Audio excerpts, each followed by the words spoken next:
Hey guys, today I'll show you a horror thriller TV series named From Season 1. Spoilers ahead, watch out and take care. The drama begins with a shot of a strange town where the sheriff Boyd walks around with a bell as evening approaches, reminding residents outside to hurry home. Customers in the restaurant, even if they haven't finished their meal, are hurried out by the staff because they're about to close. Everyone seems accustomed to staying indoors at night, tightly closing their doors and hanging charms on their windows. A man, having drunk too much at the tavern, doesn't return home yet, and his family anxiously waits for him. With nightfall approaching, they have no choice but to close their doors and shut all windows. As the wife checks downstairs for any oversights, their little girl, alone on the second floor, suddenly hears her grandma calling her from outside the window. Without hesitation, the girl opens the window, and her grandma smiles, saying she missed her so much. By the time her mother arrives upstairs, it's already too late. The next morning, the drunken man stumbles out of the tavern and returns home to find many neighbors gathered at his door. Boyd storms out of his house, cursing him as an irresponsible father. He then drags him upstairs where they find the gruesome sight of his daughter's lifeless body. The drunken father collapses in despair, sobbing uncontrollably. This is his misfortune and the town's nightmare. Boyd leaves the room, spots a fallen charm at the door, sighs, and pockets it. He then heads to the colony housing on the edge of town, the shared home to many homeless residents, including his son, Ellis. The father and son seem to have some unresolved issues, and an awkward atmosphere fills the air. Boyd invites his son to the funeral of the previous night's victim, but Ellis resists, claiming he's busy and doesn't want to go. The scene shifts to a man named Jim, who is driving an RV with his family to a lake for a vacation. They were initially excited about their upcoming journey, but their enthusiasm wanes when they encounter a fallen tree blocking their path. Jim and his family exit the vehicle to inspect the tree, but they are unable to move it. Suddenly, a crow lands on a nearby branch, followed by more crows gathering and circling above their heads. Jim's wife, Tabitha, grows increasingly uneasy and urges her husband to leave. Jim looks at the crows with confusion. He starts the vehicle, intending to find a detour to the lake, but the location is so remote that their phones have no signal. They have no choice but to continue on another road, eventually arriving at the eerie town. Abandoned, wrecked cars can be seen everywhere along the roadside, seemingly foreshadowing something ominous. The townspeople attending the funeral soon notice the two unfamiliar RVs and all stare in their direction. As they see the strangers stop their vehicle, Boyd mutters under his breath, instructing everyone not to speak out of turn, as usual. Jim gets out of the car, intending to ask the residents for directions, but they all avoid him for unknown reasons. Only Boyd approaches Jim to strike up a conversation, telling him that if he follows the road straight ahead, he will reach the highway.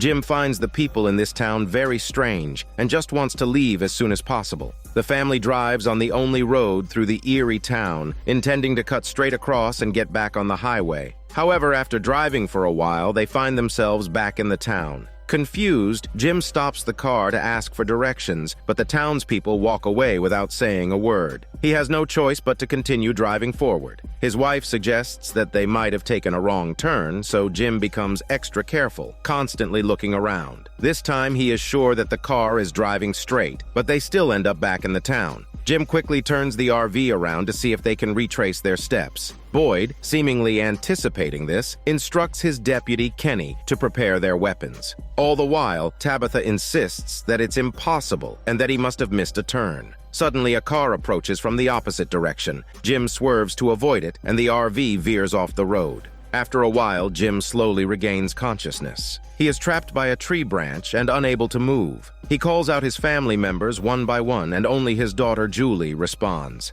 Jim starts to panic, praying that help will arrive soon. The situation in the other vehicle involved in the accident is slightly better. The injured driver gets out of the car and slowly walks forward. At this moment, Boyd and his deputy are setting up a spike strip. They have always used this method to put an end to the nightmare of out-of-town vehicles circling their town non-stop. When they see the injured driver approaching them, they realize there has been an accident. Boyd sends Kenny to take the injured person to the town's clinic while he runs towards the accident site. First, he sees the wrecked car and discovers another passenger inside. Considering the passenger's dazed appearance, Boyd concludes they must be on drugs. He handcuffs the injured person to the car, waiting for backup. Then he goes to the RV, assesses the condition of Jim's family, and climbs inside to help them out first. On the other side, Kenny took the injured person to the clinic and then drove to pick up the doctor, preparing to head to the accident site for reinforcements. On the way, they happened to run into Boyd's son, Ellis. They told Ellis that his father was rescuing people in the woods and needed help urgently. At first, Ellis was reluctant to go, but Kenny reminded him that it was getting dark, so he hastily got into the pickup truck. The group quickly arrived at the scene, first providing basic treatment for the injured man, and then swiftly went to the RV. By this time, Jim's wife and daughter had been rescued, and fortunately, they were mostly unharmed, just a bit weak from the shock. But their son, Ethan, had been pierced by a table leg in his thigh. It would be impossible to transport him back to town in the short term. Spending the night in the woods would be as good as a death sentence. Boyd decided to take Jim and his family back to town, but Jim insisted he wouldn't leave his son behind. Boyd eventually compromised, allowing Jim to stay with his son while his weak wife and daughter had to go back with Kenny. After the others left, Boyd looked uneasily at the darkening sky. Fortunately, he had a protective charm he had found in a drunkard's house earlier that day. Carefully, he hung it on the RV's window. Jim looked at him, puzzled, and Boyd explained that it was for the RV's protection.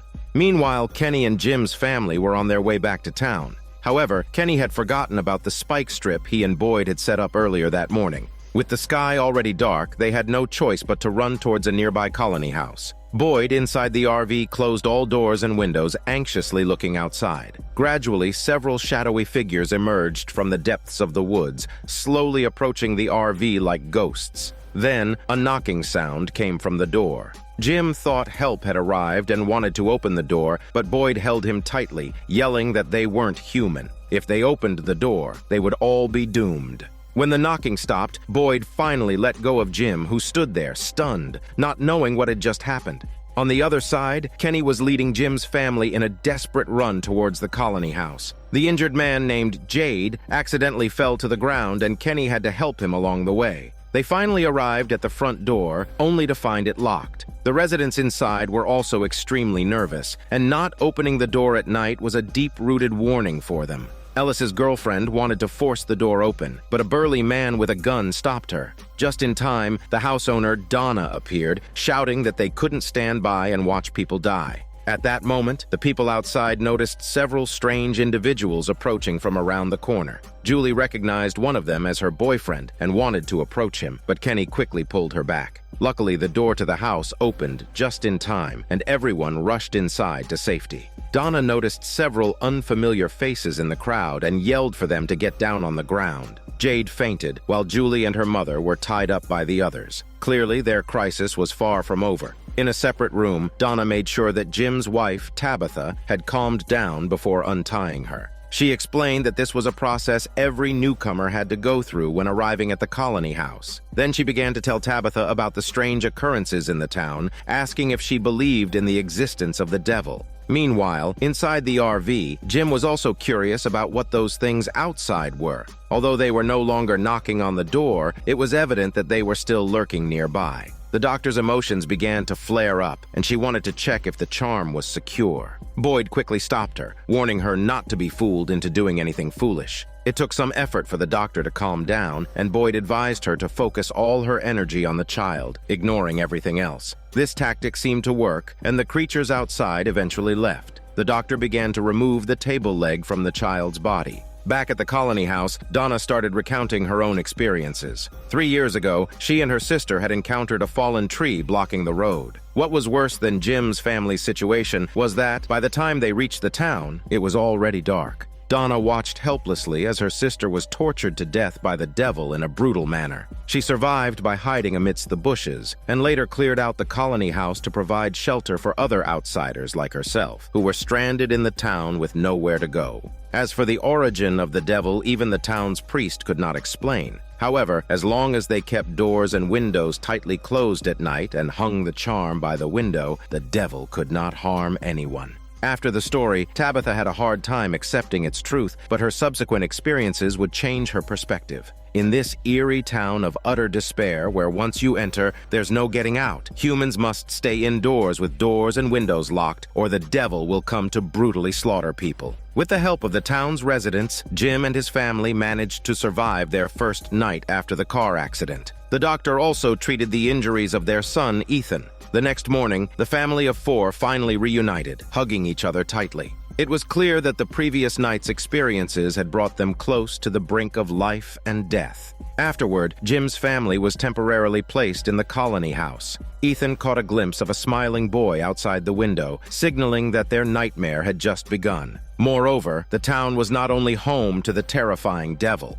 Kenny, who had escorted Tabitha and her daughter to the colony house the night before, did not return to the clinic to accompany his father, who suffered from dementia. When he arrived the next day, he found the clinic's door wide open, the charm on the ground. As expected, the clinic was in complete disarray, with the nurse and Kenny's father both gruesomely killed in the room. Kenny held his deceased father weeping in agony. Rewinding to one day earlier, after Kenny sent the injured driver from the car accident back to the clinic, he hurried off to rescue Jim's family. The only nurse who had to look after Kenny's father asked the waitress Sarah from the town's restaurant to help care for the patients. Little did they know that this seemingly innocent girl was actually a psychotic killer. Without any reason, she killed the driver, and afterward she appeared genuinely remorseful. She confessed everything to her brother, but to cover up the murder, she did something even more horrifying. After the nurse had settled Kenny's father, she found the clinic's door wide open and the smiling devil walking in. Now, the mastermind, Sarah, was at home, constantly confessing to her brother that she shouldn't have killed the driver or opened the clinic's door.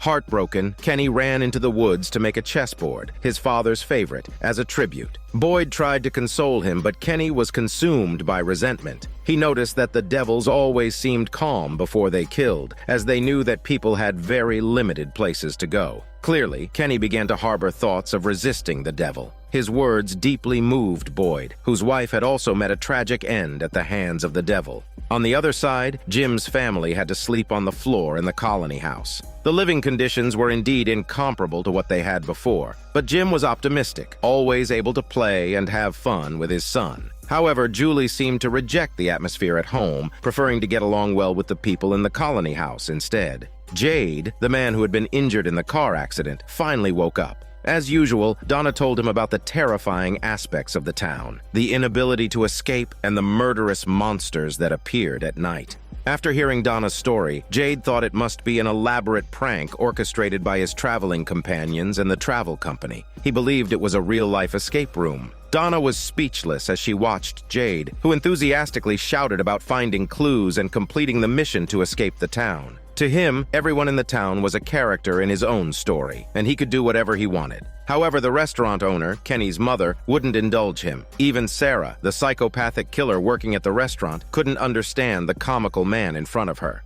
That afternoon, the priest sought out Jim's family, saying that newcomers to the town had to participate in a selection ceremony. They had to decide whether to live in the colony house or in the town itself, as once they made a choice, they couldn't change their minds. The priest intended to take them for a walk around the town, explaining the rules as they went. In the evenings, they had to stay indoors, hang up amulets, and lock their doors and windows. Tabitha couldn't understand why the residents could act as if nothing had happened despite the terrifying events in the town. The priest said that given enough time, humans could accept any irrational existence and even consider it a part of life. Tabitha then noticed an iron shed and asked its purpose. The priest explained that it was used to punish criminals who had violated the rules and caused the death of townspeople. The offender would be made to stay inside the shed without an amulet for one night. Tabitha asked how many times the iron shed had been used, and the priest said that tonight would be the first time, with the drunkard in the police station being the one to be punished. Because he was drunk and didn't go home the night before, his wife and child were tragically killed by the devil. His actions violated Boyd's rule of spending the night at home, and thus he had to face this punishment. At that moment, the drunkard was full of regret. He hadn't always been like this. Boyd knew that the punished drunkard wouldn't survive the night, so he asked if there were any unfulfilled wishes he had. The drunkard requested to visit a place where he and his deceased daughter used to swing, hoping Boyd would bury him with his wife and daughter. Meanwhile, the house vacated by the drunkard could potentially become Jim's family's new residence. After the priest introduced them to the events that had taken place 2 nights prior, Tabitha still struggled to accept it. She wasn't repulsed by the bloodstains throughout the house, but rather she was disgusted by the town's rules and methods. She wondered why no one blamed the real culprits, instead of subjecting the house's owner to the same fate as his wife and daughter. She thought the townspeople's thinking was absurd. Having experienced the horrors of the devil up close in the trailer the night before, Jim believed that their only option was to adapt to this place. Otherwise, they'd end up like the drunkard's family. After hearing this, Tabitha reluctantly agreed. Boyd also sensed the decay of the town. He went to the church to find the priest, expressing that he couldn't bring himself to lock the drunkard inside the iron shed. Unexpectedly, the priest scolded Boyd, saying that the rules were set by him to deter other residents. If the drunkard wasn't punished, more people would break the rules. Boyd was furious, saying that they shouldn't just watch as a man who had just lost his wife and child was to be killed by the devil. The priest replied that for the sake of the town's safety, Boyd had no choice. Disappointed, Boyd sighed and walked away. He went to the shed to experience the feeling of sitting inside. The small, confined space nearly suffocated him, and he finally made up his mind. He ran to the police station, gave the drunkard an amulet, and told him about a small cabin in the forest where he could lay low. Soon, the selection ceremony for Jim's family began. This was the most important event in the town, presided over by the highly respected priest. Newcomers had to choose between living in the town, following the rules, and living a structured life, or living in the relatively relaxed colony house. Boyd stepped forward, saying that there was room for adjustment regarding the rules of the iron shed, implying that he wanted to pardon the drunkard's punishment. But just then, the drunkard appeared before everyone, holding the amulet. Instead of fleeing to the forest as Boyd had suggested, he came to make a heartfelt confession. Every Christmas, he used to buy gifts for his daughter, but everything changed after they moved to the town. Now, all he wanted was to see his wife and child again. After returning the amulet to Boyd, the drunkard said that he was willing to accept his punishment. Suddenly, laughter disrupted the scene. It was the comical Jade who thought the drama arranged for him was simply brilliant and that the travel company had gone all out. Boyd, somewhat speechless, carried Jade and made him choose. Without much thought, Jade picked up a stone representing the town. Boyd then threw him out of the ceremony. Next, it was Jim's family's turn to choose. Boyd asked each of them for their choice. Jim, Tabitha, and their son Ethan chose to live in the town, while their daughter Julie chose the colony house. Tabitha hurriedly said that she had made a mistake, but Julie insisted that she hadn't. Donna cheered for Julie, and the scene immediately became chaotic. Boyd shouted to regain control and began to console Jim and Tabitha. He told them that he lived in the town, but his son Ellis lived in the colony house, and he would help look after Julie. The priest seized the opportunity to finalize the decision as the sun was about to set. The selection ceremony was completed, and everyone hurried home.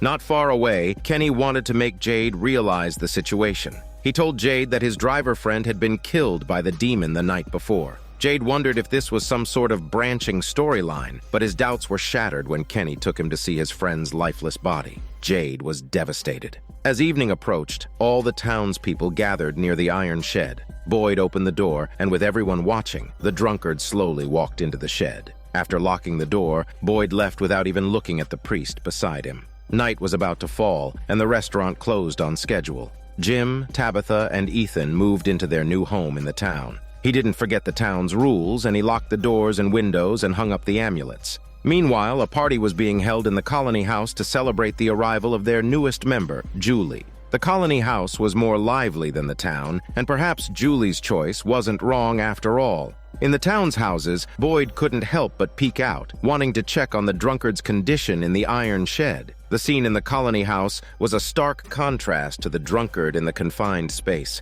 Soon there was a commotion outside, and the drunkard looked out to find the vicious demon approaching. The accumulated fear over the years made the man tremble as he desperately awaited his doom. It was a hopeless situation for this man, all because he got drunk and didn't return home all night, leaving his wife and child vulnerable. They failed to lock their doors and windows, allowing the demon to break in and brutally kill them. According to the town's rules, the man was to be locked in the iron shed for one night, which means exactly a sacrifice made to the devil. Early the next morning, the town's sheriff arrived near the iron shed with a cart. Taking a deep breath, he loaded the pieces of the mutilated body onto the cart. After covering the remains with a tarp, Boyd pulled the cart towards the church. Jim and his family gradually began to accept their new life in the town. They spent their first night in a town residence house, which was an incredibly agonizing night for Tabitha. Although no demon visited them, she couldn't sleep at all. She knew that the house they were staying in used to belong to the recently deceased drunkard and his family.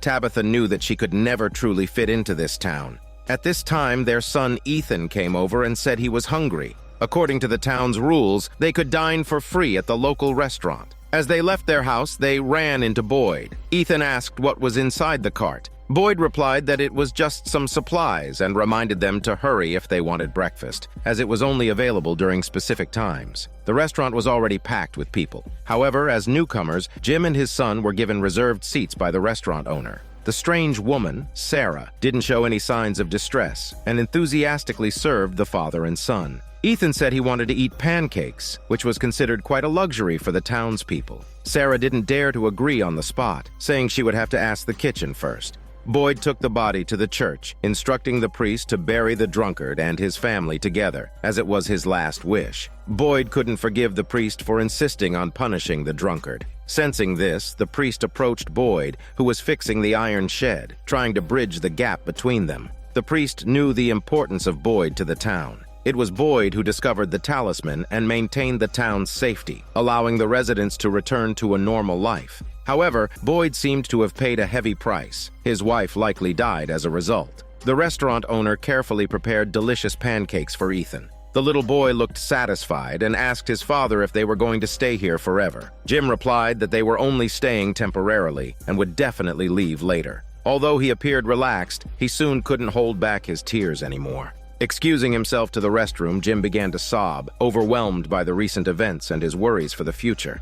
Meanwhile, as Ethan enjoyed his pancakes, he met a strange friend named Victor, who lived in the colony house. Victor was said to be one of the earliest people trapped in the town. He was a solitary man, often locking himself in his room and drawing peculiar pictures. One day, he noticed that the forest seemed to be getting closer to the colony house. Just as he tried to measure the distance with his footsteps, he happened to meet Ethan, who was taking a walk. Ethan asked him if he had seen a boy in white clothes. Victor was surprised and was about to say something when Ethan's sister appeared, interrupting their conversation. Victor came to find Ethan this time to ask if the boy in white he mentioned looked like the one in his drawing. After looking at the drawing, Ethan nodded. Victor's face turned grim. At this moment, Jim walked out of the restroom and saw the eerie drawing of the boy in Victor's hands. Thinking that Victor might harm his son, Jim angrily threw him out of the restaurant. Ethan was upset, feeling that his father had hurt his friend. When they got home, he refused to talk to his father. Meanwhile, another newcomer, Jade, was now deep in thought.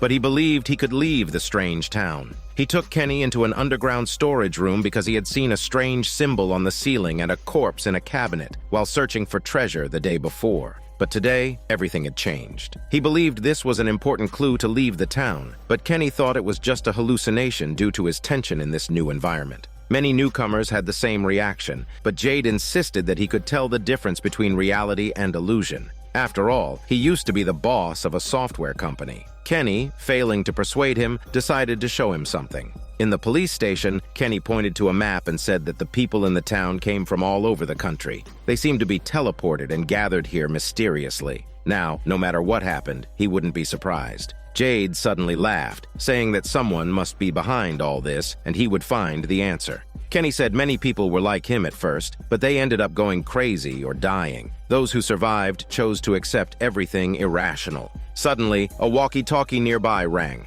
Kenny said this happened often. Jade quickly moved the walkie-talkie away, thinking it might provide a clue. Jim's daughter, Julie, had just woken up on the living room sofa. She saw a strange man sitting in front of her and learned that he was drawing her portrait. However, she still felt uneasy. Then another guest came to greet her and, without asking, put on Julie's shirt. Julie didn't say anything but was obviously unhappy. She now regretted leaving her parents to live here alone. Fortunately, there were still some normal people, such as Ellis's girlfriend, Fatima. After hearing about Julie's morning ordeal, the girl took her to the colony house laundry area and said that she could help out there to retrieve her clothes and choose from some unclaimed ones. At this time, Julie's mother, Tabitha, appeared to deliver a sweater and tried to persuade her daughter to move back to the town with her. This upset Julie, who pointed out her parents were getting divorced. It turned out that the road trip was a pre-divorce journey agreed upon by Jim and Tabitha, but Julie had found out.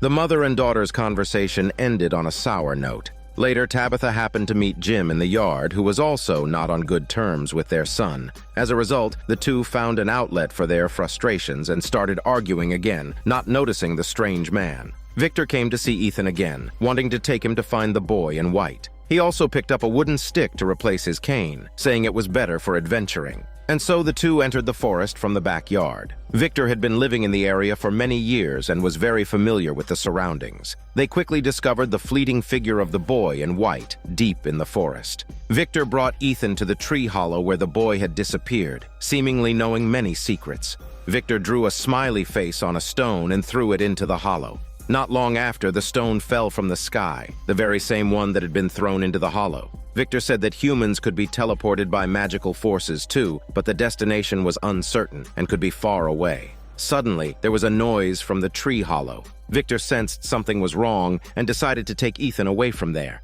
Back in town, Jim and Tabitha returned home after their argument and noticed that their son was missing and that his cane was left in the backyard. This suggested that he might have gone into the forest, so the couple rushed to look for him. They reached the depths of the woods and suddenly encountered a bad-tempered dog barking. Strangely, despite not being far apart, they couldn't see each other, as if it's a space-time dislocation. Suddenly, a gunshot rang out. Victor appeared and scared the dog away with a shot. Although Jim saw his wife and son, he was still furious, convinced that Victor had brought Ethan there. Seeing this, Victor was frightened and fled. When he returned home, he rummaged through his things and found a drawing of a dog, identical to the one in the forest. Victor suddenly remembered his own childhood when he first came to the small town and saw the boy in white walking with a dog among the corpses in the town. He wasn't scared and even greeted the boy. Now it seemed that every drawing Victor made had actually happened. Upon returning home, Jim immediately sought Boyd and told him that Victor might have harmed his son. However, Boyd replied that Victor was part of the colony house and he had no authority to intervene. He could only negotiate with Donna, the person in charge of the colony house. Feeling guilty, Boyd invited Jim's family to dinner as a formal welcome. He even dressed up for the occasion. Once again, the radio suddenly turned on by itself. Boyd was no longer surprised by this. At that moment, the waitress Sarah suddenly felt an unbearable pain in her arm, followed by veins surfacing one by one, forming the words, "Kill the boy." Not long after, the text disappeared, but Sarah's ordeal didn't end. She suddenly fell to the ground and started convulsing violently. With the help of Fatima, Julie finally got her own independent space. She was working hard to adapt to the environment here and wanted to blend in. However, some people still knew that this place was not suitable for living and were trying their best to escape. Victor, who knew more about the truth, was digging something at the moment, and everyone in the colony house was looking at him in confusion. Donna ran over and asked him what he was doing. Victor replied that he just wanted to be prepared this time, feeling as if he was digging his own grave. He probably sensed that disaster was about to befall the town. After Sarah's convulsion, her brother seemed to guess something and quickly ran towards the clinic. However, Sarah had already improved by then. The town's only doctor didn't find anything wrong, but still asked her to stay in the clinic for observation overnight. Strangely, Sarah repeatedly emphasized that she didn't want to see her brother. At this time, the town's sheriff also walked in, wanting to find out why Sarah suddenly had a seizure. 6 months ago, similar cases had occurred in the town, and he was very concerned, wondering if it was caused by the town's environment. However, the doctor reassured Boyd that there was no such possibility. What they needed to focus on now was how to persuade Sarah's brother to leave so that the patient could rest. Boyd took on this task and stopped the brother at the hospital entrance, saying that Sarah was already resting and asked him to come back tomorrow morning. Seeing that he insisted on going in, Boyd asked if they were hiding something from him. Unexpectedly, this casual remark made the brother nervous, and he left after a few stammering words. In fact, Sarah had indeed done something terrible, so it was no wonder the brother was so nervous. She had once killed the injured driver lying in the clinic with her own hands.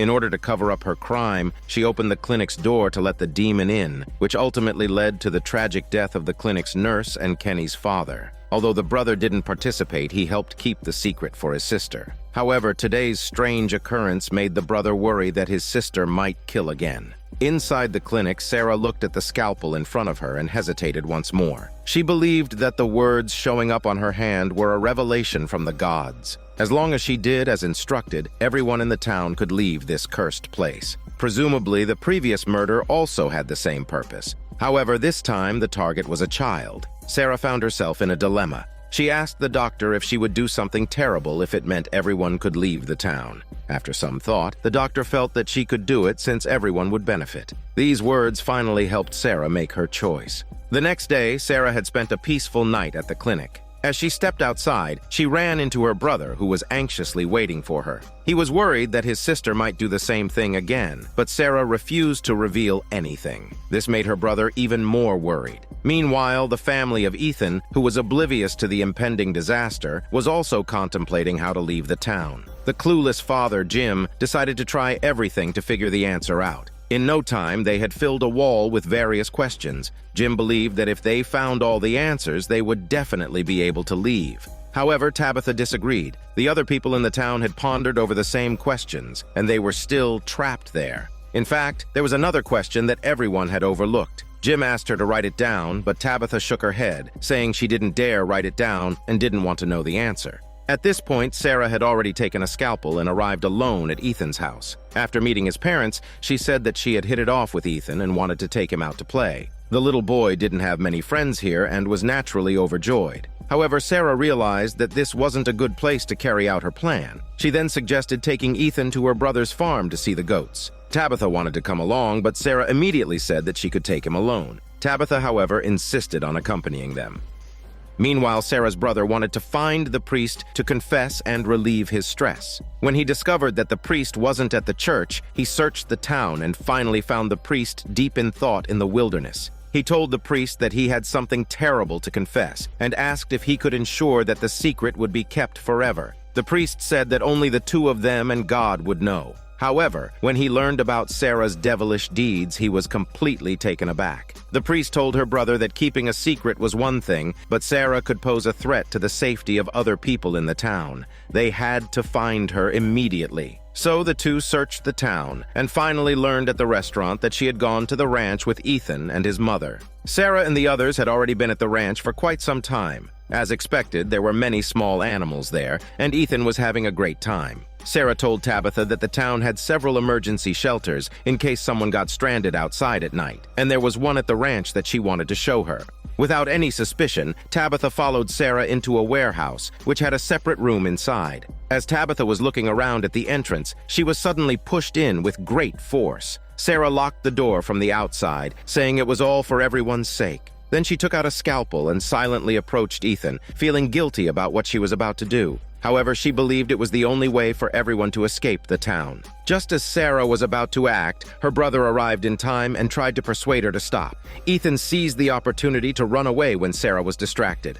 Her brother held on to Sarah, but in the next moment, the knife accidentally injured him. Sarah never expected this to happen and crouched on the ground, crying. The priest, who had just arrived, looked at the scene in shock. Soon the townspeople gathered, having heard the news. Jim heard his wife's cry for help from inside the warehouse and rushed to open the door. Tabitha frantically searched for her son.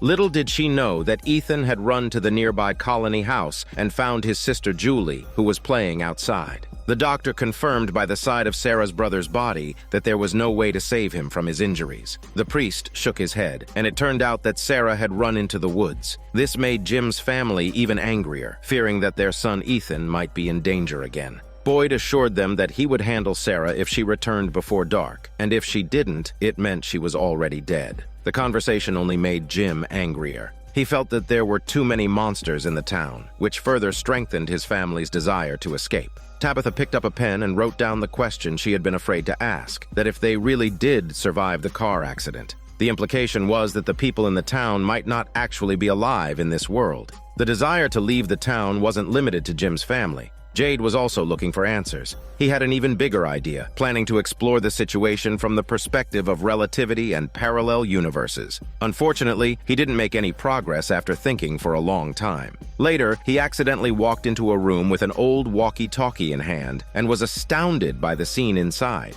He wondered why there was really a bar in this rundown place. The bar owner said that what the people here needed most was alcohol, so he opened a bar. Jade curiously picked up a glass of alcohol and took a sip, but immediately spat it out. Due to limited resources, the owner had no choice but to use the cheapest potatoes to make the alcohol. As a result, Jade despised the place even more, believing that those who came here to drink were like rats in a maze, only seeking temporary satisfaction. He scolded the people, asking if they had ever considered finding a way out, but no one paid any attention to him. The bar owner stopped Jade, saying that he would become like them in time, but Jade's desire to leave was strong. He had just acquired a technology company outside and hadn't even had the chance to make money from it yet. The bar owner then told Jade that they were like Schrodinger's cat, trapped in a box. Before the box was opened, people outside wouldn't know whether they were dead or alive. He suggested that if Jade could fix the walkie-talkie and let people outside know they were alive, everyone would surely be saved. This idea greatly inspired Jade, who never thought the answer could be so simple.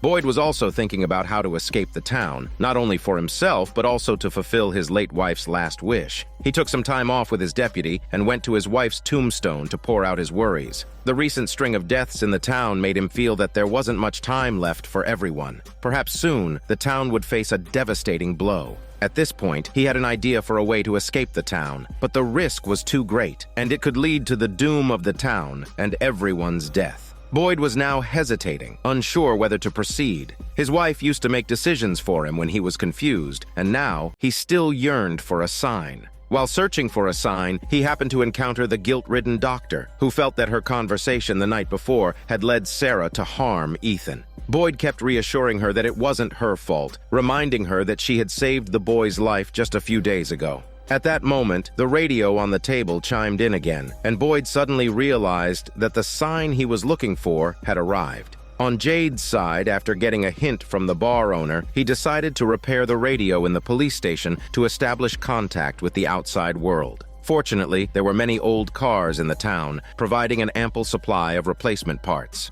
Meanwhile, Jim discovered something peculiar in their temporary residence. The wires on the lamp had only plastic insulation and no metal conductors. Even the plug was broken, but the lamp still managed to light up. As the couple marveled at the oddity, Jade suddenly burst in. He had also found the strange wiring and came seeking help to repair the radio, which needed more components. They went to the site of their past car accident, dismantling any useful items. Before leaving, Jim glanced at their trailer and recalled the question his wife had asked, feeling a chill down his spine. Subsequently, the two went to a large tree on the outskirts, as the radio needed to receive a signal with the wires placed as high as possible. Jade admitted that climbing heights made his legs weak and his head dizzy, so the task of climbing the tree fell to Jim, much to his annoyance. However, in order to leave the town, he went to the base of the tree. At home, Tabitha was also keeping herself busy. The townspeople had a rule that any unneeded or ownerless items would be gathered and stored in the town restaurant.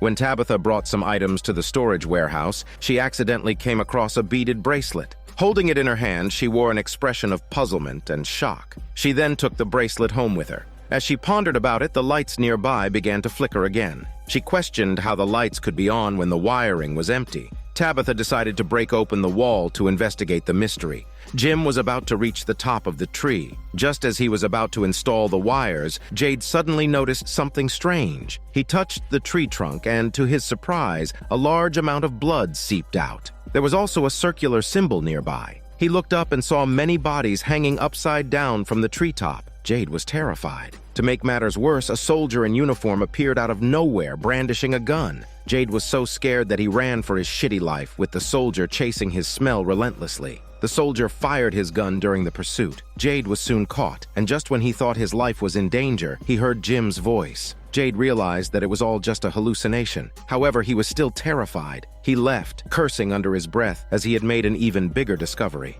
Back at the town restaurant, Jade was drawing the circular pattern he had seen in the hallucination. The restaurant owner noticed the pattern and looked puzzled. Ignoring Jade's attempts to explain, she went straight to the storage room. On a shelf, there was a box of belongings left behind by the townspeople. In one of the diaries, there was a circular pattern identical to the one Jade had drawn. Jade was shocked, realizing that what he had seen was not just a simple hallucination. Feeling abandoned, Jim looked at the wires he had installed on the tree. He reluctantly turned on the walkie-talkie, which emitted a rustling sound. He tried to call for help, but there was no response. He had no choice but to take the device home. Seeing a large hole in the wall, Jim was puzzled. He learned from his son that Tabitha was in the basement, so he went downstairs out of curiosity. He saw his wife digging furiously through the dirt. After much explanation, he learned that she believed the source of power for the lights must come from somewhere. She followed the wires in the wall, discovering that the coreless wires led underground.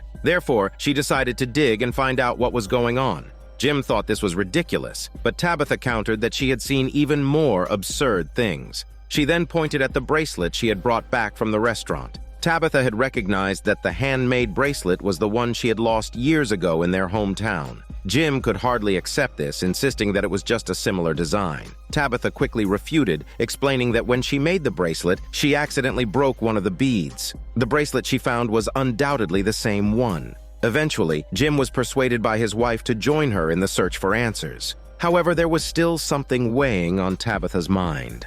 After Ethan had experienced a traumatic event, he was terrified. So Tabitha went to the church to find the priest who had been the first to arrive at the scene. She wanted to confirm if the culprit Sarah was really dead. The priest's response was vague. He had seen Sarah run into the woods while chasing her. Since a night had already passed, it was likely that her survival chances in the forest were slim. Tabitha didn't press further, but instead voiced her biggest concern that if they were already dead. However, the priest only replied that we were trapped in this wretched town, suffering endlessly. How is that any different from death? It was clear that he harbored deep hatred for the town. After Tabitha left, the priest went down to the church basement alone. There he found a woman with her hands and feet tied up. It was none other than Sarah, the psychopathic murderer. It turned out she hadn't escaped the day before, but had been captured by the priest and taken to the basement. According to the town rules set by Boyd, Sarah was to be locked up in the iron shed. The reason the priest hid her was that Sarah's brother had once told him that she could hear strange voices.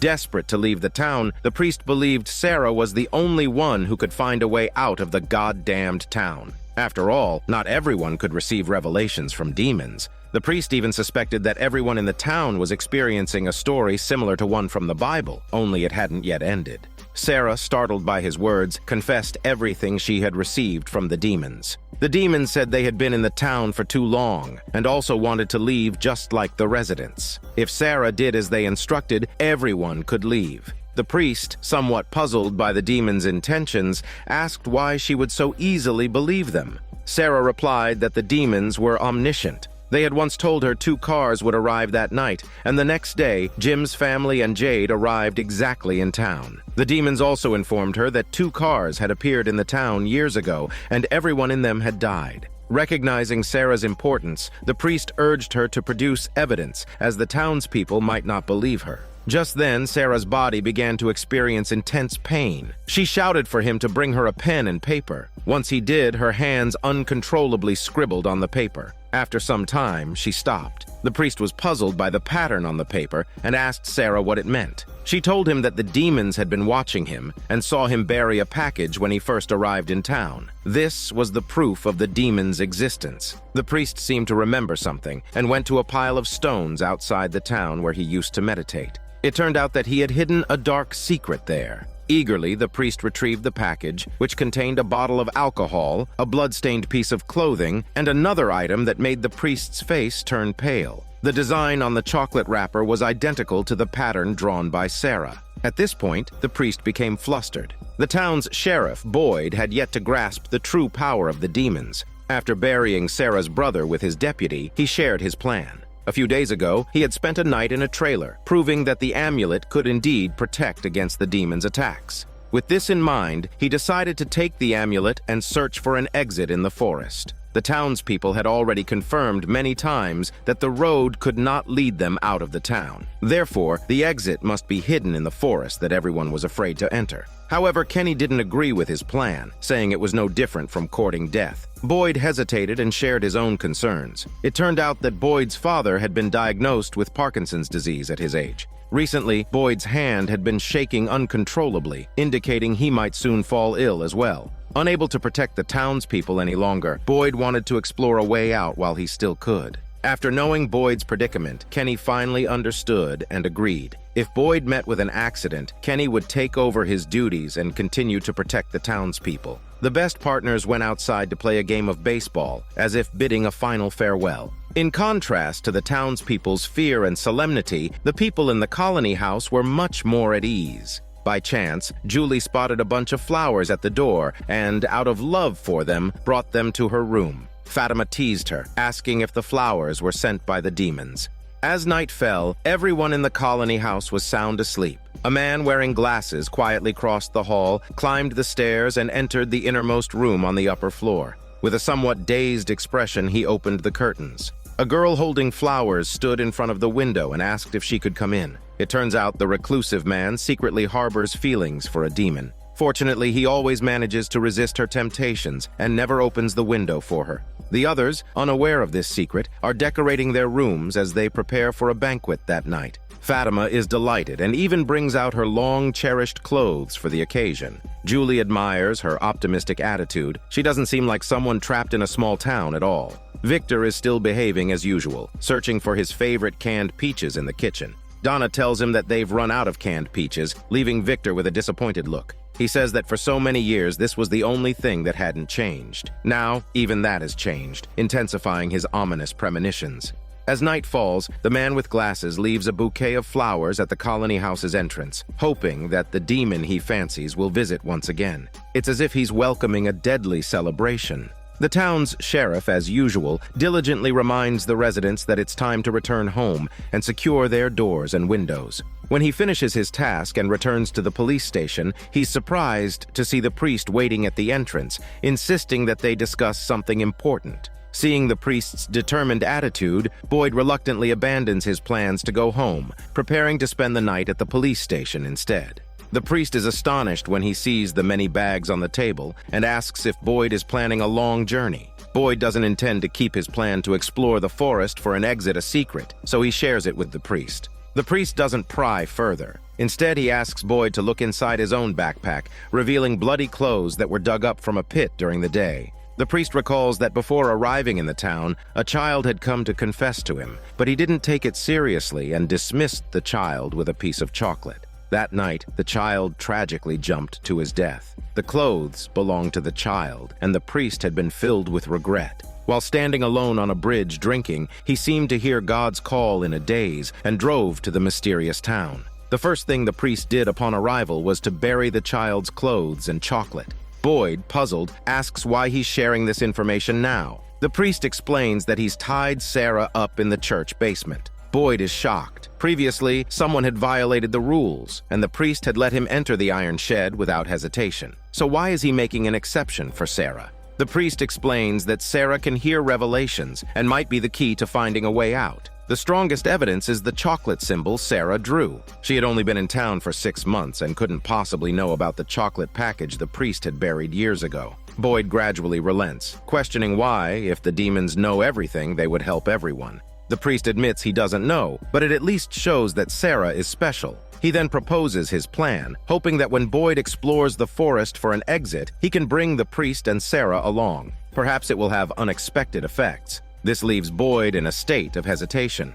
At this moment, everyone in the colony house was gathered together, enjoying a lively banquet. Donna called for everyone's attention, as she had something to say. As it turned out, today marked the first anniversary of Fatima's arrival at the house. Everyone undoubtedly adored this optimistic young girl. Donna even gave her a flower wreath as a gift, which touched Fatima deeply. Another woman gave her a smelly kiss, much to the surprise of Julie, who knew that Fatima already had a boyfriend. As everyone continued to eat and drink, they didn't notice that the reclusive man with glasses had once again snuck up to the second-floor room. Expertly, he drew back the curtains, and as expected, his beloved was waiting outside the window. She told him this would be their last meeting because the feeling of seeing but not touching was awful. Blinded by love, the man finally opened the window and gently invited her into the room. After closing the window, the couple, who had always been separated by glass, began their intimacy. However, the girl soon revealed her true demonic form.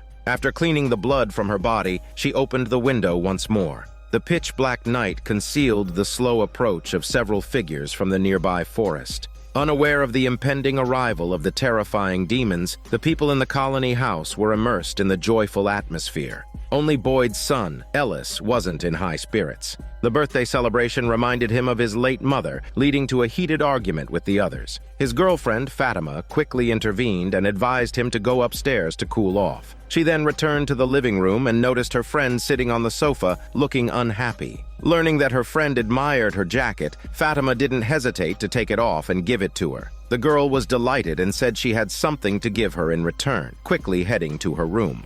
At this point, Julie approached Fatima and asked about the woman who had kissed her earlier, questioning their relationship since she was dating Ellis. Fatima explained that it was just a bit of fun between her and the woman. This revelation was difficult for Julie to accept, and she hurriedly ran upstairs. Meanwhile, Victor was in his room packing up his belongings when he suddenly heard a knock at the door. To his surprise, it was Julie. She knew that only here could she escape the noisy crowd. Although Victor let her in, he had no intention of engaging in conversation, simply continuing to pack his things as if he was preparing to leave. At that moment, the girl had retrieved her beloved pillow from her room, intending to give it to Fatima. As she passed by the room of the man in glasses, she heard laughter coming from inside. Upon entering, she was surrounded by several demons wearing sinister grins, indicating her tragic fate. Meanwhile, the banquet guests had nearly finished their drinks. A burly man sitting on the stairs suddenly felt liquid dripping from above. Looking up, he saw a demon staring down at them with a malicious grin. The terrified residents scattered in all directions, only to find smiling demons at every turn. They had no choice but to flee toward the colony house's exit. Donna was leading the way and urged the escaping residents to get into their cars and head to the nearby town. Fatima realized that her boyfriend Ellis was not among them and refused to leave without him. Ellis, who had been awakened by the commotion downstairs, cautiously stepped into the hallway, only to find a trail of blood seeping from a room and his girlfriend's yellow clothing. He entered the room. To his relief, the body he found belonged to Fatima's friend, who was wearing Fatima's clothes. But soon enough, a demon with a pig smile entered the room. Ellis quickly broke the window and made his way to the second-floor balcony. As the demon was about to catch up, he mustered the courage to jump down. Fatima saw this scene and rushed to help her boyfriend stand up. By this time, Donna had already driven away. The couple had no choice but to return to the colony house, closing and locking the front door tightly. They also closed the inner door and pressed firmly against the protective talisman on it, hoping that the demons wouldn't break through. As it turned out, they had done the right thing. The sound of the demons pounding on the door came from outside, but the couple would not be fooled. They had narrowly escaped danger. Victor in the attic heard screams coming from outside and realized that the demons had arrived. Fortunately, he was prepared and had secured a rope to the roof beam. He let Julie climb down the rope first, and he followed closely behind with a metal box. Julie suggested they should head back to the town, but after seeing a young boy in the woods, Victor hesitated for a moment before insisting they run into the forest. With no better choice, Julie could only follow his lead. Soon, Victor and Julie arrived at the base of a large tree that he and Ethan had visited before. He told Julie to hide inside the tree's hollow. Strangely, as she jumped into the tree hollow, Julie found herself in a basement with stone walls all around, leaving her unsure of what to do. Meanwhile, in the town, Boyd and the priest were still discussing Sarah's issue when they suddenly heard a car honking outside. They rushed out to find Donna leading the survivors from the colony house. Trailing behind them were the slowly approaching demons. Once everyone had entered the police station, the priest heard someone calling his name. Seeing this, Boyd opened fire and helped the priest into a room. The priest's neck was bleeding profusely, and now he could only emit some weak chicken sounds. Boyd knew that the priest was beyond saving, so he held him in his arms and prayed with Donna until the priest drew his last breath to meet Jesus. On the other hand, Jim and his family were unaware of the tragedy unfolding at the colony house. He was working on a signal receiver, hoping to connect it to a walkie-talkie and contact the outside world. Tabitha was very relieved, although they could not be certain that this method would work. At least everyone was making an effort. Moreover, her plan to dig a hole was still underway. Following the mysterious electrical wires, she had already excavated a hole nearly 2 meters deep. When Jim asked her when it would end, Tabitha replied that as long as they kept digging, they would eventually uncover the truth. After the demons' attack, only a few managed to survive and sought refuge in the local police station, where they spent a terrifying night. Kenny arranged for the survivors to stay temporarily in the homes of other townspeople. News of the horrifying events spread quickly, and everyone became panic-stricken. Kenny suggested that Boyd should make a speech to calm everyone down, but Boyd refused. He believed it was time for Kenny to step up and handle the situation while he had more important matters to attend to. Boyd soon found himself in the church's basement, where he discovered a frightened and surprised Sarah. He led her into the woods, and she was puzzled and asked why he brought her here and where the priest was. Boyd told her that the priest had been killed the night before. Sarah was heartbroken upon hearing that. Boyd, however, was not so kind to her. If it wasn't for the priest's insistence that she had some connection with the demons, he wouldn't have taken her into the woods to find a way out. The two soon arrived at a small cabin where Boyd told Sarah to wait while he returned to town for necessary supplies. Sarah assured him she wouldn't run away. In fact, everything she had done before was to help everyone escape the town. This reminded Boyd of his own arrival in the town after he had just retired from the military. He had planned a road trip with his family, only to find their way blocked by a huge tree, just like what happened to Jim's family. They mysteriously ended up in the eerie town, which wasn't as peaceful as it is now. The kind-hearted priest stopped Boyd's car and told everyone that darkness was approaching and that they needed to hide quickly. Boyd and his wife initially didn't want to listen, but when they heard a terrifying roar, they panicked and followed the priest into a basement. At that time, there were no protective talismans, so the townspeople had to hide all over the place at night, hoping the demons wouldn't find them. Terrifying screams echoed from time to time, and everyone was too scared to breathe. When daylight finally arrived, the man emerged from the basement to find corpses scattered everywhere. Other lucky survivors also came out of their hiding spots, and Boyd and his wife looked shocked. They were curious about what kind of place this town was. The priest, however, was filled with sorrow. Afterward, Boyd knew that this couldn't go on. The first step was to gather everyone together and look out for one another. He, the priest, and Donna took the lead in gathering the survivors, storing useful supplies in a restaurant, and implementing a unified distribution system. They also planned areas for spending the night, with people taking turns on guard duty, ensuring that everyone had their basic survival needs met for the time being. Boyd soon found the priest and realized that the small town needed to become self-sufficient. He prepared to explore the woods, as otherwise, everyone would eventually starve. His exploration turned out to be a success, as he found goats, chickens, and ducks in the forest. Although the priest found it unbelievable, Boyd decided to set up a farm to secure a stable food supply. Boyd's son, Ellis, noticed that his mother had become nervous ever since they arrived in the town. She would occasionally stand by the road, lost in thought, mumbling about how her experiences were similar to a dream she once had. Ellis sensed something was wrong and urged his father to stop exploring the woods and spend more time with his mother. However, Boyd was preoccupied with the animals he'd found in the forest and believed that his wife wouldn't be so fragile. Ignoring his son's advice, Boyd ventured back into the woods. Unexpectedly, Boyd encountered a wolf dog appearing silently in front of him. When he decided to take the dog back to town, the animal suddenly turned and ran away. Boyd chased after it without hesitation. He reached a deeper part of the forest where the wolf dog vanished. Boyd then realized he had lost his way. He wandered around anxiously as darkness fell and terrifying howls echoed in the distance. Frazzled, Boyd raised his gun and cautiously scanned his surroundings. He fell into a cave where he saw a demon slowly approaching from outside. Terrified, Boyd stared wide-eyed, but the demon didn't enter the cave. After a moment, it slowly retreated. Boyd wondered why the demon didn't come in and noticed that the cave walls were adorned with stones covered in runes. He guessed that these stones were preventing the demons from entering. As daylight broke, Boyd wrapped the talisman stones in his clothes, ready to take them back to town. On his way back, he suddenly heard gunshots and hurried towards the town. To his surprise, it was his wife who was firing the gun. She seemed possessed, shooting at innocent passers-by. Boyd shouted for her to stop, but she mumbled that it was all just a dream, and the only way to go home was to wake everyone up.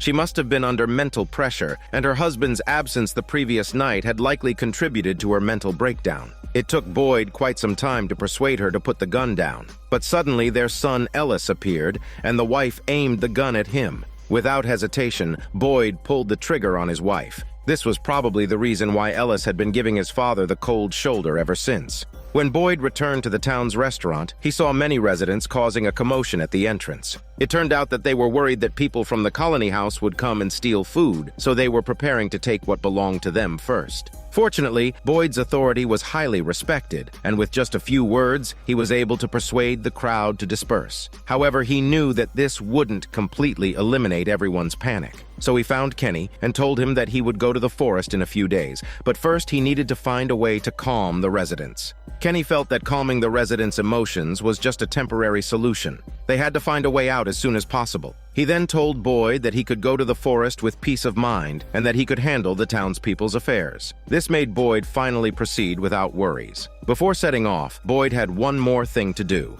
Ellis and his girlfriend had narrowly escaped danger the night before thanks to the talisman stones. However, the boy was still injured and was currently being treated at the hospital. Boyd suddenly appeared at his son's bedside. Ever since his mother passed away, Ellis had been giving his father the cold shoulder. Boyd didn't know if he would be able to return alive from the forest this time, and he wanted his son to know that he had always loved him. But Ellis still appeared indifferent, and Boyd left the room, wiping away his tears. At the door, he happened to meet Donna, who hugged Boyd as a farewell gesture. In the room, Fatima walked over to Ellis and tried to console him. She said that although his father had made some mistakes, the suffering he had endured over the years was no less than Ellis's.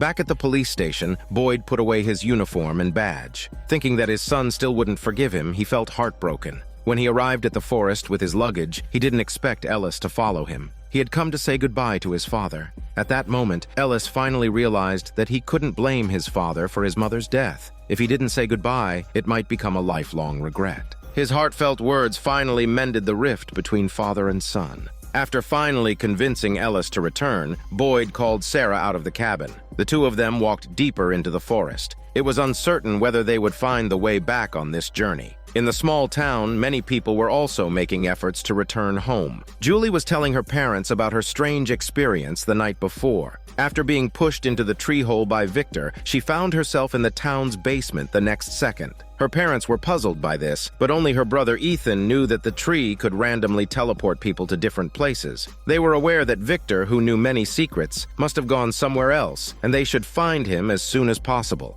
Another person who had the same idea was Jade. He had accidentally seen the strange symbols and a younger Victor in a booklet earlier, and rushed over to ask Julie about Victor's whereabouts. However, Jim didn't want his daughter to relive the painful experience from the night before, and quickly pulled Jade outside. Jade shared his discovery, which only made Jim angrier. Last time, Jade had tricked him into the forest to set up an antenna, only to leave without a word. Now he wondered what was going on. Jim told Jade that the radio had actually worked, but the signal was too weak for conversation. They should place the antenna higher up. As a result, the two went to the colony house, where Donna was cleaning up the dead bodies scattered all over the floor. Jim proposed his idea, saying that the colony house was situated at the top of the highest peak, and if they could set up the antenna on the roof, the signal would be the strongest. Donna agreed. She then found Kenny and gathered all the residents together, telling them that many people were looking for a way to escape the town, and now it was time for everyone to contribute. This gave everyone new hope, and the fear caused by the demons also dissipated. The residents could be seen carrying various parts needed to build the antenna, heading towards the colony house. On Boyd's way to the forest was eerily quiet, with only their footsteps heard. Fortunately, they didn't encounter any danger. Just before evening, they arrived at a stone-built house. Boyd was familiar with the place because it was here that he had accidentally discovered the sacred stone, and it was the furthest point he had ever reached in the past. He decided to rest here for the night and embark on their adventure the next day. Sarah asked Boyd to unlock her handcuffs, stating that it was inconvenient even to use the restroom. However, her request was denied for safety reasons. The next day, Boyd and Sarah continued deeper into the jungle. They would make markings on trees to avoid getting lost in the forest. However, Sarah's main concern wasn't getting lost. She was afraid they might end up back where they started, like going in circles on the road. Boyd didn't provide an answer, but instead asked her why she believed the demon's words that killing Ethan would allow them to leave the town. Sarah said that everything the demons had told her had come true. They said 2 cars would arrive in the town, and then Jim's family and Jade appeared. The demons also said that if she didn't kill the little boy, Sarah's brother would die, followed by everyone in the town. The first 2 events had already happened, leaving only the last one. After listening to her, Boyd finally understood the girl's helplessness and unlocked her handcuffs. Boyd believed that there would be a time when all questions would be answered, so he pressed on even more diligently. Before long, the two heard a crisp sound coming from ahead. Following the source of the noise, they discovered many glass bottles hanging from a large tree, which produced the sound as they swayed and collided. Sarah was puzzled, as it was said that no one had ever ventured this far. Boyd looked carefully and found that there seemed to be something inside the glass bottles. Just as he was about to take one down, Sarah suddenly covered her ears in pain, screaming that they were talking to her again. Then she collapsed to the ground and started convulsing. The other people in the town were also making efforts to escape. They had placed their hopes in a plan to build a radio tower to contact the outside world. However, this was no small task, and despite working all day, they hadn't finished. When they returned to their living quarters, exhausted, some began to doubt if the tower would be useful at all. The next morning, Donna was awakened by a scream. A resident had committed suicide, overwhelmed by the pressure, possibly related to the radio tower. In fact, many people in the colony house had the same concern. Fatima, who was connecting wires, thought that even if the signal tower managed to contact the outside world, how would they leave? And even if they did return home, would they still be the same people? However, Jim hadn't thought that far. He was immersed in the task, and with the radio tower nearing completion, he mentioned that they only needed more wood for support. Donna happened to pass by. Upon hearing the request, her accumulated unease erupted. She stormed into the colony house's kitchen and began chopping up the wooden floor in frustration, shouting that everyone's leaving anyway, so this colony house is useless. Exhausted from chopping, Donna then headed to the town's bar. Kenny had noticed Donna's poor mood and followed her there. He thought she was upset about the person who took his own life the day before, but that wasn't the case. Her worry was that everyone now had their hopes set on going home. But what if the radio tower failed? It would plunge many into despair. Kenny didn't know how to respond to her. However, Donna was sensible. After venting her frustrations, she knew it was impossible to halt the radio tower plan now and would still do her best to help. Jim encountered another problem. He couldn't find the power source needed for the walkie-talkie. He and Jade had removed all the car batteries they could find, but many were already drained. Even when combined, they couldn't power the walkie-talkie for long. Jade was frustrated and kept saying how great it would be if they could find the mysterious man Victor, as he was convinced Victor was the key to leaving the town. Jim couldn't help but feel disdain, thinking this was a clear attempt to avoid the problem at hand. After hearing this, Jade left in anger. Left on his own, Jim couldn't come up with a good solution. Ellis told him that the wires connecting the radio tower were ready. Jade was still preoccupied with finding a power source. He complained to the restaurant owner, who became increasingly annoyed. She fiddled with a few switches, and surprisingly, this action gave Jade a great insight, though he didn't reveal what it was. On Tabitha's side, she was also quite persistent, continuing to dig holes day and night.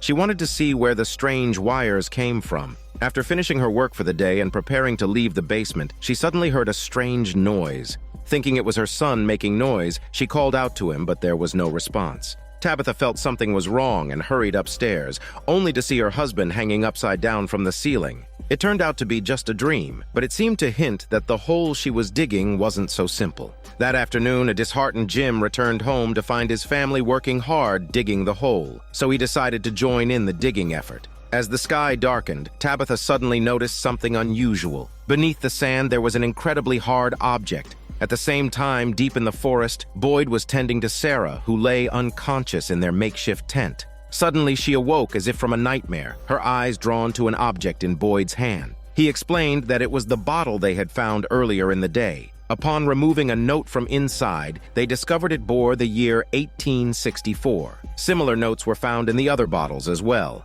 Sarah insisted that they should return immediately, explaining that she had heard an ominous voice earlier, warning them that they shouldn't be there and that something more terrifying than a demon lurked outside. As Boyd pondered this, a noise emanated from nearby, followed by the tent beginning to shake. But both he and Sarah were too afraid to venture outside. Fortunately, the shaking ceased after a short while. Boyd hurriedly retrieved a fallen talisman and hung it up. However, a loud explosion followed, and bright lights flashed into the tent, illuminating it like daylight. The pair were terrified and dared not go outside to investigate. They sat there, dumbfounded, until daybreak. As Boyd stepped out of the tent, he was stunned by the sight that the area was covered in dense spider webs. Though they couldn't make sense of it, Boyd insisted on heading towards the source of the light from the night before. Sarah tried to persuade him to turn back, reminding him of the warning from the voice. Boyd felt helpless. They didn't know what had dragged them there or how to return. Besides, the beam of light seemed to come from a searchlight, so they might encounter other people if they reached it.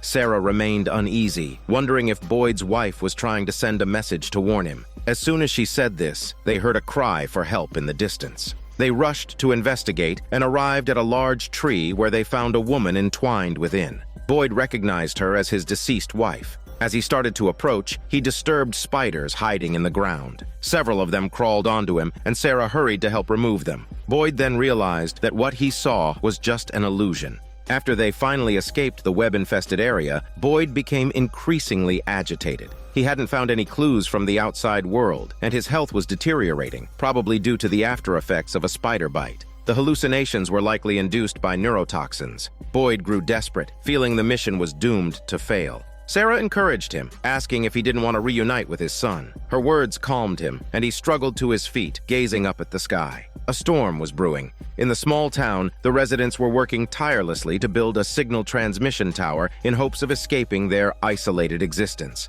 However, they had no power supply. In this eerie town, the electrical wires in everyday appliances weren't real and could operate without being plugged in. But Jade had an idea inspired by a lamp. He ran to Jim's house to share his thoughts. Jade demonstrated that the lamp could light up without being plugged in, which suggested that its base had a power source. He reasoned that this power could also be used for other appliances. To prove his point, he connected a hairdryer he found in an outsider's car to the lamp's base. As the light bulb lit up, the hairdryer also powered on. Jim realized that if they could find more lamps, they could supply enough electricity to the radio tower. Jade called upon the townspeople to search for more lamps and electrical wires. Since the wires within the town were hollow and useless, they had to dismantle wires from outsiders' vehicles. With the hope of returning home within reach, everyone eagerly contributed to the radio tower project. The town's doctor knew of an abandoned camper with electrical wires and quickly went to dismantle them.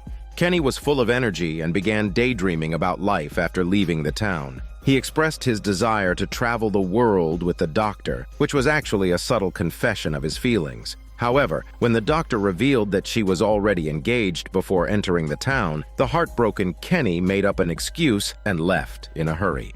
Meanwhile, the people in the colony house were busy connecting all the usable lamp bases with electrical wires. Jim was also preparing for the final stages of the project. The wooden radio tower had been constructed, but it needed to be installed on the roof. They had to use the limited resources to create a pulley system that hoisted the tower onto the roof. The walkie-talkie was now fully wired, and Jim explained to his son that each coil on it represented a different frequency for channel switching. Jade was proactive and approached the restaurant owner, wanting to get some food for everyone. He saw her paying tribute to her deceased husband and learned that her greatest sorrow would be leaving her husband behind in the town. Instead of being noisy, Jade comforted her using words but not muscles, saying that her loved one would always be with her no matter where she went. His words moved her, and she invited Jade to join her in the memorial ritual. He then received 2 large baskets of food and distributed them to the hard-working townspeople. Although many had tried to leave before, this time felt different. The doctor sought out Kenny, who was nursing his wounded heart alone. Feeling a bit guilty for her previous rejection, she admitted to being torn between wanting to see her fiancé and traveling the world with Kenny. He was lit up with joy. They joined the others outside the colony house, excitedly watching the roof as the tower was about to be completed.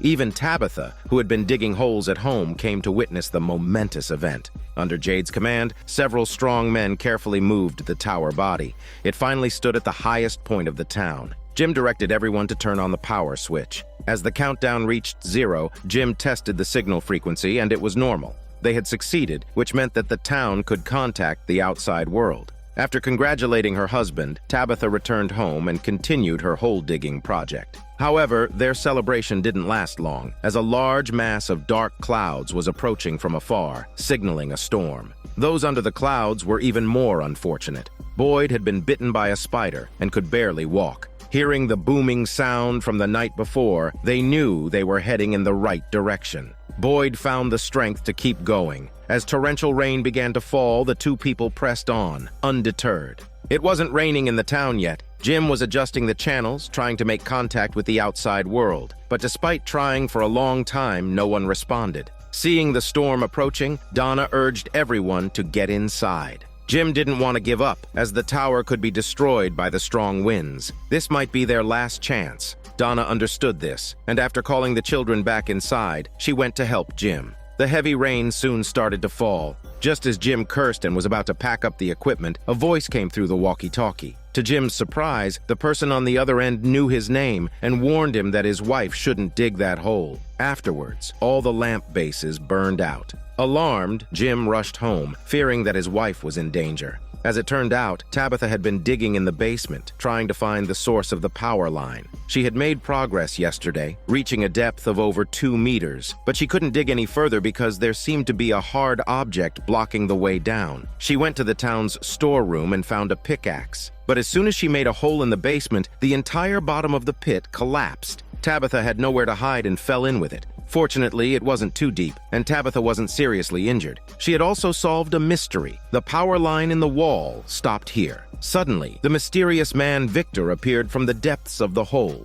He hadn't been seen since the colony house was attacked by the demons. He said that the boy in white had foreseen Tabitha coming here and arranged for him to meet her. This place was where the demons slept, and it was best to leave as soon as possible. Tabitha looked incredulously at the pattern on the wall. Suddenly, the hole collapsed again. Victor quickly led Tabitha deeper into the hole. When Jim returned home, all he saw was a bottomless pit. At this point, Boyd and Sarah were struggling to move in the pouring rain. He told Sarah to hurry up and not to worry about him. Suddenly, a little boy in white appeared and pointed to a tree hollow. Sarah understood and urgently pulled Boyd to the tree, urging him to crawl inside. However, in the next moment, Boyd found himself in a pit surrounded by walls. The scene shifted, and a radio in the restaurant suddenly began to play a song on its own. Outside the window, a bus slowly came to a stop, possibly indicating that more people were brought to the town. And here ends Season 1 of this drama. This is Daniel CC Movie Channel. Stay safe and enjoy your day.